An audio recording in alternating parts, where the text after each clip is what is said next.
Hey, everybody. Welcome back to the podcast. Thanks for visiting again. We're glad you're back. Glad you could check in with us here. What we're going to talk about today is a little bit of a legal question that we always get in classes, something called castle doctrine. We always get that question. Which then follows up with stand your ground, which then follows up with the duty to retreat thing. So we're going to... Do you have duty to retreat? Yeah. Let's break those down a little bit. Sounds good. Before we get into this, we probably should put this out there. Okay. Gang, we're not lawyers. We're not giving you legal advice. We're giving you information. What you do with that information is on you, but I would really recommend that if you have more questions beyond what we're telling you, again, we're just discussing. Okay. Contact an attorney and get a final determination from them. Get their opinion, because those guys are going to be the ones that will have to back you up when something happens. That's right. Folks, we didn't even say it at Holiday Inn Express last night. So, all right. So castle doctrine. Okay. Castle doctrine. New York State has castle doctrine. It's a legal theory that allows for self-defense and use of force in the event of, we'll say, like a home invasion. Okay. Home invasion, sure. There are some very particular things about it we're going to cover. But Matt, why don't you tell them where it came from? Well, castle doctrine originated in 1604 with an English case in which Sir Edward Coke stated that a man's home was his castle. So basically, your house is your domain, and Dave's going to talk a little bit more about that. But it is yours. You control that area, your home. So it's kind of like your keep. Right? In the castles, they had the keep, right? Yep. It's where you can protect. You can protect that. Yeah. Right. You're retreating to the castle. But once you're there, and that's a great segue, it states that there is no duty to retreat if someone breaks into your home, and you may legally use force to defend yourself and your property. So it still has that caveat of you have to legally be able to use force, but you don't have to retreat before doing so. So we're going to get more into that. Yeah, guys, what this really means is, as we sell in all of our classes, just because somebody enters your home without your permission, it doesn't mean you have the permission or legal authority to shoot them. The justification. Or use use any kind of deadly force on them. Right. It means that there's more to it, but in reality, what it means is it's not giving you permission to do anything. It's just giving you, in a way, a little more reasonableness. Right. Okay. So, kind of a little, we'll expand on the history of him. Sir Edward Coke, he was a judge, and we're talking, this goes back a long time, 1604. 400 years. Okay. And it talked about a man's home as his castle, which meant, that's where if I was engaged in a battle or somebody was attacking me, and I could retreat to my home, and I'll just use the old stereotype. I can bring up the drawbridge, close all the shutters on the armored windows, and get all the bars set, and I can protect my family and my loved ones and anybody else that was in the castle with me. Right. All right. Plus, probably any valuables I might have. Your property, right? Yeah. Securing your property. So, and if somebody were to try to invade that castle, then I could use force to repel that. Right. So, right. And depending on the threat, you could use force, and then you could use deadly force if justified, which means what? You actually have to be still protecting life. Right. So exactly. So if you think about it, what we teach people is you're allowed to use deadly physical force if it's being used against you. Imminent use against you or a third party, someone else. Yeah. Some states use the word immediate, which to me means a little bit longer time frame. But to me, imminent is it's happening now. Right now. It's going. Right. Yep. So what castle doctrine affords you, though, is it gives you a little more. The threshold for reasonableness is lower, meaning it's easier to achieve that level of reasonableness. Yep. Okay. You basically don't have to go through all the other options before. Yeah. I often will say, if you are standing next to the back door and someone kicks in your front door, you don't have to run out the back door first before doing something. Yeah. Okay. You might want to. You might want to. You might want to. You save yourself a lot of hassle down the road. Well, it depends on what you're responsible for. Right? Yeah. People in the house that you are responsible for, then you would still be able to protect them. That actually is going to segue into what we're going to talk about later with the duty retreat. But staying on this, if it's just you in the house and the invader comes in and you believe that they're about to do serious physical injury or kill you, well, then you gotta save your life. Yeah. You gotta do what you can, right? Yeah. But what if the kids are home sleeping upstairs? Right. Okay. Yep. You're now their defender as well. Right. You can put yourself between them and the threat. Yeah. Correct. So there's other factors that come into this. We get this in classes. What if? Okay, so what if there are kids sleeping upstairs? Yeah. What are you going to do? How would you handle that in your situation? Yeah. Yeah. All right. Are you going to, do you have enough time to get to the kids' rooms and protect them from there? Right. Or do you have to interrupt the assault before it gets to them? Yep. All right. It's all based on skill, ability, and willingness in a way. So some people would say, well, isn't that stand your ground? Not necessarily, because, well, we're going to get that later. But you see how easy this blends, right? Yeah, exactly. We see it. We hear it all the time, guys. And It's like people are like, what about all this? But, if we keep it in the context of the castle doctrine in your home, which, as we stated, New York does have it. They do afford you of that. Right. One of the other caveats is that you cannot be the initial aggressor, or you cannot contribute. You can't start the fight, basically. And you can't make it worse. Right. Okay. You have to be the victim. You have to, have to be on the defensive. Although, if you do respond with the use of deadly force, it's kind of an aggressive defense, but still, it's for a reason. It's a reason. You're on the defense. So, guys, that's this segment, as simple as we can make it, on castle doctrine. Okay. Yep. And next we're going to talk about stand your ground laws. Yep. Okay. So next up, as we kind of got into this in the, stand your ground, right? Stand your ground. Stand your ground actually became very well known. Yeah, by the state of Florida when they adopted it in 2005. And yet, I forget what the number is. 27 states have some version. There's quite a few. Stand your ground. It's a lot. Actually, I think it's 37. It's a lot of states have some version of stand your ground. What's the biggest difference between stand your ground and castle doctrine, though? Well, stand your ground, to me, my take on it is if you're not in your home. Yeah, it applies. It applies outside. Right. Castle doctrine is inside the castle or your house. Stand your ground applies outside your home and inside your home. You don't have that duty to retreat, which is not the case in New York. No. We do not have stand your ground. No, don't try it. Don't try it. So if you think about this, no matter what we tell people, we're actually teaching them the information to be able to defend themselves with up to including deadly physical force, right? So keep this in mind. Number one, if you can do anything you can to avoid using deadly physical force, your risk of imprisonment, your risk of financial issues, and your risk of injury are significantly reduced. Yes. Okay. Yes. So, you got to think about, is this worth it? Do I need to do this, or can I get out of this? Can I drive away? Yeah. Can I walk away? Can I run away? Whatever it is. But basically it's, if there's any way possible you can retreat, and in New York, they have a couple catchphrases in there. You have to be able to retreat with complete personal safety to oneself and others. Not just yourself. Right. It has to be other people. Yourself, but also it could be others. If you're leaving other people in danger, you don't have to try to retreat. Right. But if the option there is to retreat, and retreat really means leave, is what they're saying. It's get out, not just back up 6 feet. It's get out. Then you have to afford yourself that before you do anything else. Yeah. They, the way the law stands is you're allowed to use deadly physical force unless you can, with that complete personal safety, avoid the necessity of using by retreating. Okay. Right. Now, what does that really boil down to? Well, like you said, if I'm in a room of a bunch of people, okay, whether it's 4 people or 20 or 100, and somebody comes in and their actions, based on my training and experience and knowledge, tell me that they are meeting the threshold for the use of deadly force on innocence, right?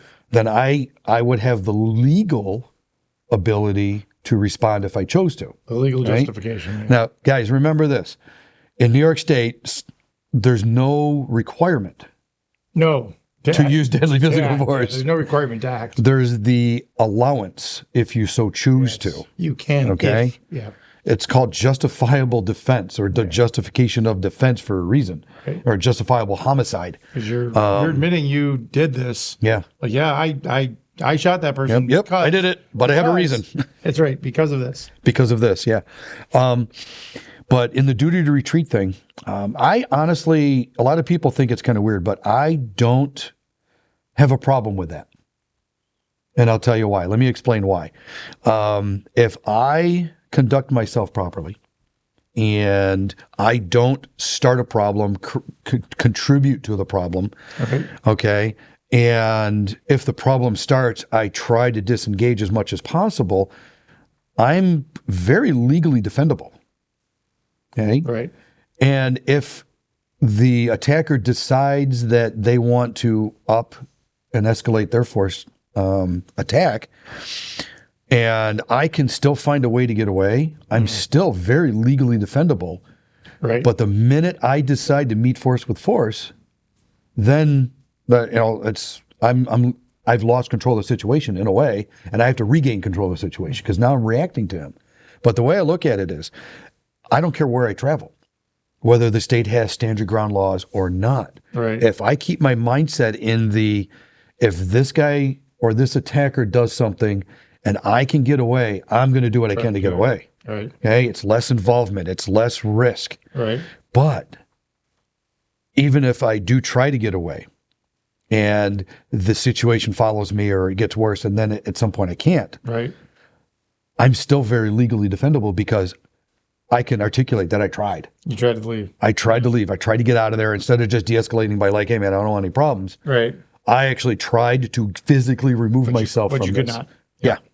So that's why I like the duty to retreat as a default. Now, the good thing is, if I'm in a state that has a stand your ground law, yeah, you're even more covered. That's I'm way more defendable. there's really no question. An attorney told me a long time ago, the more risk you take, the more money it's going to cost you, and the more risk you're going to take of going to jail. Right. That's so. The whole duty to retreat thing, I don't know, how do you explain to people? What kind of differences do you throw in? I mean, there? it's pretty much what you said, but the duty to retreat, when I see, like, if you're broke down on the side of the road and like the expressway, and the guy pulls over behind you because you hit him, right? Mm-hmm. He gets out with a tire iron and starts smashing your taillights. Your car is functional. Yeah. You can drive away. You can't get out and pull your gun and shoot him because you thought you were afraid for your life because he had a tire iron. You have the ability to leave. Now, if you're on the side of the road and your car's broke down and the guy gets out a tire iron and he's smashing your windows. And that car's not working. Where are you going? Yeah. You have the ability to retreat and it's been taken away. Well, so I might try to run. If you can run, right. Yeah. But again, can everybody run? So your personal circumstance is going to play into that. Is your kid in the backseat of the car? Mm-hmm. Are you going to be able to get the kid out safely, get him out of a car seat or whatever? Again, the personal circumstance you're in is going to play into whether you can argue whether you could retreat or not. But that's how I usually kind of get people thinking about what the situations might be where, oh yeah, I could have left, or wait, man, that'd be awfully tough for me to leave. Yeah. Yeah. So here's the interesting thing.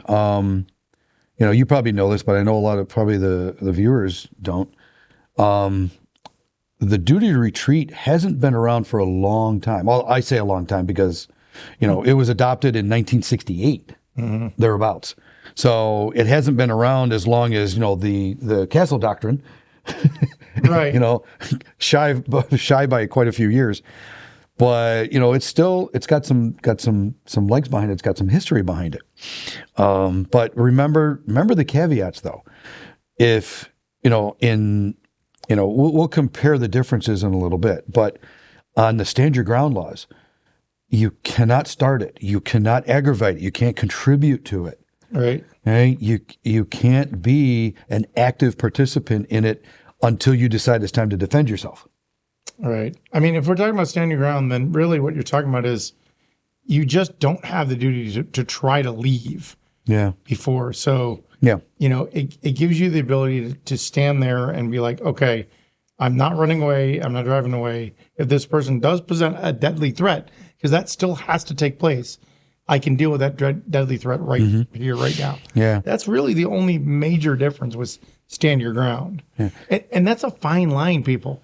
You know, some of the It's cases amazing we've how seen, quickly they blend, right? that's a very, very fine line about whether you started it, whether you contributed to it, you know, and it is nice to be able to say, hey, I tried to leave. I tried to get away. I tried to diffuse the situation and I couldn't. So, Yeah, you know, we're talking about trying to differentiate the three, but in reality, it's two. It's the castle doctrine, and then there's the stand your ground, duty to retreat laws, which are two sides of the same coin. Yeah. Where you live. in a way, you know, if we look at it. So let's go into it a little bit. So castle doctrine, what are the big differences in castle doctrine between stand your ground laws? We covered one already. Castle doctrine covers you when you're in your home. Only in your home. And in some states, it's your place of business or other property you own. It could be right places Okay. you own. Right? Places you have control of is usually how it's phrased. Usually it's like a legal responsibility to protect or something like that, right? So, you know, I believe actually in Florida that's expanded to your place of business as well. I know that because we cover it in the course. So it's not just the home. No. It's also the place of business. Okay. Right. Now, the other thing is, what else did we talk about? There's a lower threshold to meet for reasonableness. Right. Okay. Because, you know, if you really think about it, what's reasonable? Well, 21 other people have to go, yeah, I would have done that too. Yeah, you have to explain to that jury what. Yeah. Well, you may not get 21, but you might. Maybe 12. You know, if you get more than 50%, you're going to be okay. If you get the dyslexic jury, you get 21. Yeah. 12, 21. Hey, a couple times I got sad. They were trying to seat 21 people. So well, sometimes they seat the alternates. So yeah, you might end up with 15. But the key is, you know, it's like you've got to convince other people that what you did was something that they would do. In the similar circumstances. Similar circumstances, with the same knowledge, maybe the same training. Right. But you got to remember, they're going to have way more knowledge than you did at the moment you decided what you had to do. They might. They probably will. And they're going to have something that you didn't at the moment. They're going to have 20/20 hindsight. Right. Exactly. Because they're going to be able to rewind and forward and rewind and forward. Oh, know the outcome before. You don't know the outcome. So you didn't know the outcome until it was over. Right. Exactly. All right. So stand your ground, and you know, again, same side, two sides of the same coin as the duty to retreat. But let's go with the stand your ground laws. What does that really mean? That if you are legally permissible to be somewhere, okay, then there is no legal requirement for you to attempt to retreat. And before you use deadly the other physical piece force. of that is there's no legal requirement to prove you attempted to retreat. Right. And I think that might be the way I think people think of it, I can just stand here and fight. Yeah. And I think that's the wrong way to look at it. No. I think people should look at it as, look, if I get in a situation where I can't retreat and I used force, I don't then have to prove why I didn't retreat or why I did what I did. Right. I did what I did because I was justified to do it. Because I had to do it right now. And that's it. Right. Yeah. You don't have to prove anything else. You know, and it's not a funny thing, but it's an interesting thing. People always ask me, it's like, well, if he's already got a gun pointed at me, do I run? I don't know. I'm not going to be there. Right. Hey, I'm not going to be there. If you think he's going to point a gun at you, you probably should run. Right. And, you know, people always focus on the danger moment. Not the build up to the danger moment. How did you get to that moment? Right. Question. Right. You know, like, let's skip back to the castle doctrine thing. You know, people always ask, what do I do if somebody's in my bedroom and they're not supposed to be there? How'd they get there? How'd they get there? Did you invite them in and they turned bad? Right. Did you forget to lock your door, your window? You know, did they break in? Did they cut the screen? I don't know. Right. And then I tell people, let's do a thought process here. Let's take now that we have the ability in our scenario, let's rewind the video.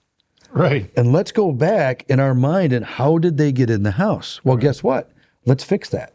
Yeah. Now we've changed the outcome. Exactly. Because we've gone back to a moment in time where we could adjust something. Right. And prevent that from happening. And then, you know, outside, well, it's like, well, if I'm in a parking lot and some guy's got a gun pointed at me, well, I'm pretty sure that the criminal element has not found a way to transport themselves like Star Trek. Okay, no one's going to suddenly appear in front of you. If they do, you weren't paying attention. Well, yeah. Okay, so guys, biggest safety tip. Everybody always asks me about what's the best self-defense tip you can give me. Get your head out of your butt and get your head out of this when you're in public. Be aware. Pay attention, look around, look at people. Sounds like a podcast. Yeah, almost like how to increase your attention and your awareness. But that right there will greatly reduce the chance that somebody just suddenly appears in front of you and has a gun pointed at you. Now you're well behind the curve. If they're asking for your wallet, guess what? Give them your wallet. Yeah, exactly. There's no good answer once the gun's pointed at you. No. And don't try to outdraw a drawn gun. It ain't going to work. Good luck with that. They'll shoot you because they're scared. But so castle doctrine, coverage in the home.